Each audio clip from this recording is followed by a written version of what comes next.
Es el mes de las infancias, el mes de la niñez. En este mes se conmemora, por ejemplo, el nuevo aniversario de la ratificación de la Convención sobre los Derechos del Niño por parte de nuestro país, y vamos a hablar precisamente de este tema crucial, importante para nuestra sociedad, sobre todo porque hay nuevos datos, nuevos antecedentes respecto de la realidad de miles de niños, niñas y adolescentes acá en Chile. Para eso saludamos a la oficial de Políticas Sociales de UNICEF Chile, Amanda Telias, a quien le damos la bienvenida. Amanda, ¿cómo le va? Buenos días, gracias por estar acá con nosotros. Buenos días, Claudio, mucho gusto. En primer lugar, le quería pedir una reflexión general, ¿no? A propósito de que estamos en este mes de agosto, el mes de las infancias, de la niñez, la importancia de tratar este tipo de temas.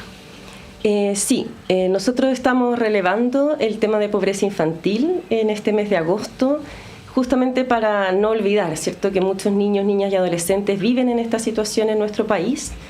Y empezar a pensar en conjunto, ¿cierto?, políticas para ir erradicando la pobreza infantil. Ahora, desde UNICEF Chile han estado trabajando en diversos estudios, diversos análisis, ¿no?, respecto de la realidad, y en ese sentido se acaba de presentar un informe respecto de este tema a partir de los datos de la encuesta CACEN, y que reflejan, ¿no?, un poco el estado de la situación actualmente en nuestro país. ¿Qué podríamos destacar de lo que ustedes pudieron ver en el informe? Una de las cosas que nosotros observamos hace varios años y que sigue siendo la situación actual es que los niños, niñas y adolescentes están sobrerepresentados en la pobreza, ¿sí? Cuando vemos las cifras de la última encuesta CACEN 2022, vemos que la pobreza representa un 6,5% de la población total nacional, ¿cierto? Sin embargo, cuando nos concentramos en los niños y adolescentes, vemos que más de un 10% de ellos están en esta situación. Entonces, hay una sobrerepresentación de los niños en pobreza, tanto por ingreso, que es una de las maneras que las medimos, pero también desde una perspectiva multidimensional que nos habla de otras dimensiones que van más allá del ingreso, en vivienda, en salud, en seguridad, en educación. Vemos carencias que son importantes para los niños. ¿Y a qué se debe esta sobrerepresentación? Esta sobrerepresentación es algo habitual en la mayoría de los países, ¿sí? No es algo único de Chile. La diferencia es cómo damos respuesta a eso y cómo podemos concentrar los esfuerzos en ir reduciendo esta sobrerepresentación. Y en eso algunos países se ponen ese foco, ¿cierto?, y son más efectivos en ir eliminando esta sobrerepresentación de los niños en esta situación. ¿A qué situaciones se exponen precisamente los niños, niñas y adolescentes que están viviendo en estas condiciones de pobreza? ¿Cuáles son los principales perjuicios para su desarrollo finalmente? Sí, vivir en pobreza para los niños, niñas y adolescentes tiene varias consecuencias.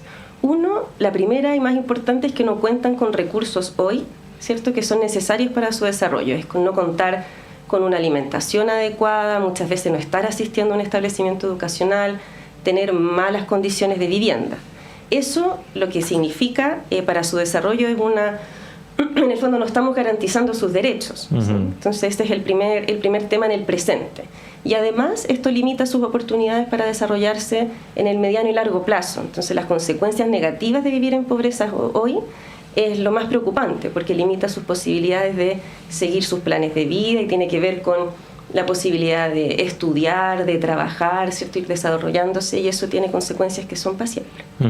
Ahora, usted mencionaba al inicio de que es normal que exista esta sobrerepresentación, ¿no?, respecto de la pobreza infantil de la más amplia, pero que era importante la respuesta que finalmente se daba a eso. ¿Cómo es la respuesta que se está dando en Chile a partir de este fenómeno?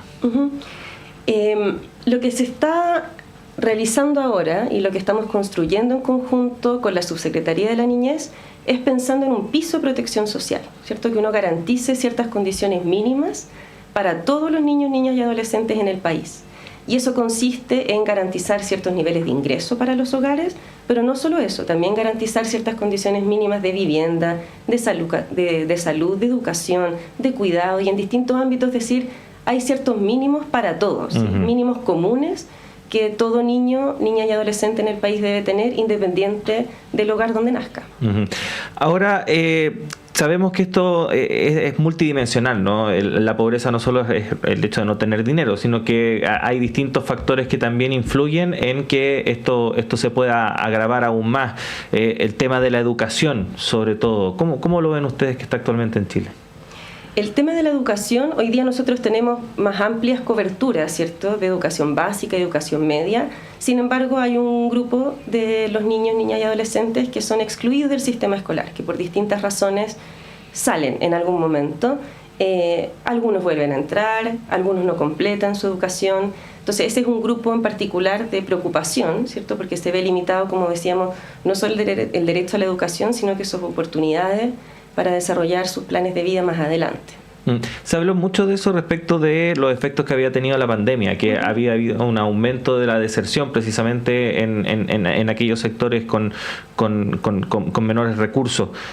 ¿Se ha podido recuperar a esos niños, a esas niñas, a esos adolescentes en el sistema o todavía tenemos una deuda al respecto? Sí, se ha recuperado, ¿cierto? Han vuelto muchos estudiantes a las escuelas, pero todavía existe un desafío con respecto a aquellos niños y niñas y adolescentes que están fuera del sistema. Y la escuela ahí tiene el desafío de ser un lugar, ¿cierto?, atractivo, no solo para garantizar la educación que esos niños debemos garantizar, ¿cierto?, sino que también que la escuela sea un espacio de pertenencia, ¿cierto?, un espacio acogedor, un espacio donde hay amigos, donde hay alimentación, donde hay interacciones sociales que son valiosas para su desarrollo. Ahora, bueno, estamos conversando con Amanda Telias, quien es representante de la oficial de políticas sociales de UNICEF Chile a propósito de este estudio realizado por este organismo sobre pobreza infantil. Hablamos respecto de riesgos o situaciones a las cuales se exponen niños, niñas y adolescentes que viven en esta situación de pobreza, y ha habido durante el último par de años, podríamos decir, sobre todo acá en nuestro país, un debate muy importante respecto de seguridad, y hemos visto cómo lamentablemente muchos niños, niñas y adolescentes se ven envueltos en situaciones de violencia o derechamente delitos de alta connotación pública, y con el peor de los resultados. Muchos de ellos lamentablemente han terminado perdiendo la vida. ¿Cómo podríamos relacionar esa situación con lo que estamos conversando hoy en día y que ustedes pudieron ver a partir de este estudio? Sí, la encuesta CACEN 2022, que estamos mirando, ¿cierto?, los datos más recientes, nos muestran que efectivamente hay una violencia que los niños experimentan en sus entornos, ¿sí? Los hogares con niños, niñas y adolescentes reflejan... Sí, no, esto es radio en vivo, no te preocupes. Que el 43% de los hogares que tienen niños, niñas y adolescentes declaran haber presenciado, visibilizado, ¿cierto?, balaceras en torno, o delitos en torno a sus hogares, y esto es más del 50% en la región metropolitana. Eso es parte de lo que medimos en la pobreza multidimensional. Es una dimensión importante de carencia. Y eso es lo que tenemos que avanzar en disminuir, ¿cierto?, que los niños, niñas y adolescentes no se vean expuestos a entornos de violencia en sus vecindarios por vivir en condiciones de pobreza. Ahora, mencionábamos que esto es un fenómeno mundial. ¿Hay ejemplos o modelos que desde Chile podríamos seguir para efectivamente copiar y ir revirtiendo esta situación? Sí, hay países que han sido, como te comentaba, más exitosos en su reducción de pobreza infantil, y los mecanismos para lograrlo son diversos, ¿sí? Una alternativa es decir, demos una transferencia monetaria, ¿cierto?, de ingreso a los hogares con niños, niñas y adolescentes que viven en pobreza, ¿cierto? Esa es una de las alternativas más comunes y que los países han gastado recursos importantes en eso, ¿sí? Corea, Japón, Polonia son ejemplos de ese camino, ¿sí?, para reducción de pobreza infantil.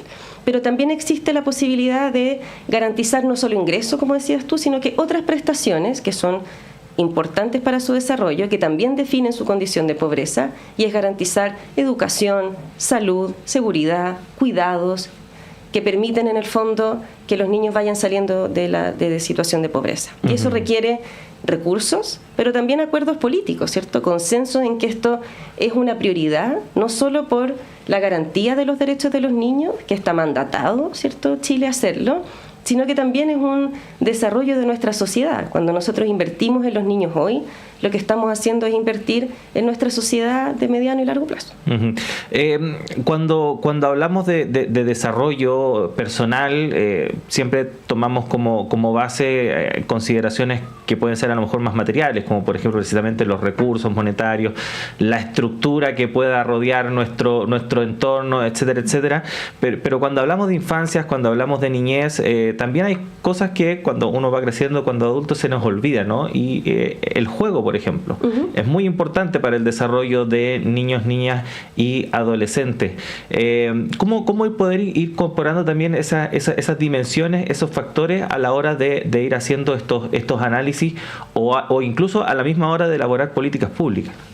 Es súper importante tu pregunta porque parte de comprender la medición, comprender la pobreza infantil pasa por medirla, ¿cierto? ¿Cómo vamos a identificar un niño o niña que vive en pobreza?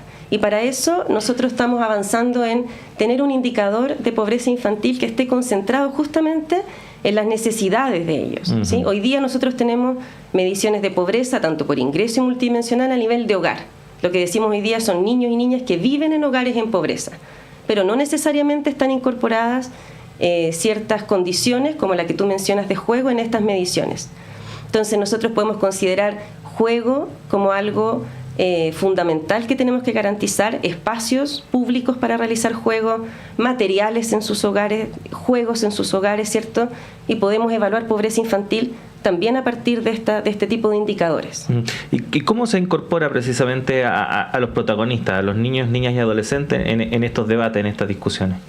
En general, las mediciones de pobreza infantil no consideran la visión de los niños, niñas y adolescentes, ¿cierto? No les preguntamos comúnmente su opinión. Uh-huh. Entonces, lo que nosotros hemos hecho en UNICEF es desarrollar ciertos procesos participativos en los cuales les preguntamos a ellos mismos con respecto a qué condiciones ellos necesitan para un buen vivir.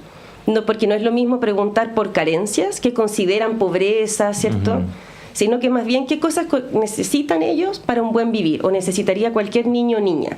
Y ahí aparecen este tipo de cosas que aparece educación, vivienda, salud, los ámbitos que estamos conversando, pero también aparece el juego, los espacios públicos, tener una familia, tener amigos, uh-huh. ser cuidados y también que no se ejerza violencia uh-huh. contra ellos. Entonces aparecen estas otras cosas que son importantes para ellos y que no necesariamente se relacionan con condiciones materiales. Uh-huh. El fenómeno de la violencia, ¿cómo ha ido evolucionando en nuestro país, sobre todo en contra de niños, niñas y adolescentes? ¿Cómo lo han visto? Sí, la violencia hacia los niños, niñas y adolescentes es algo que ha existido en nuestro país desde siempre, pero todavía tenemos cifras muy altas, ¿sí? Es algo que no se ha ido reduciendo en el tiempo. Entonces, cuando analizamos datos de violencia que sucede dentro de los hogares, tanto física como psicológica, es bien alta, ¿sí? Uh-huh. O sea, decimos 6 de cada 10 niños experimentan algún tipo de violencia dentro de sus hogares.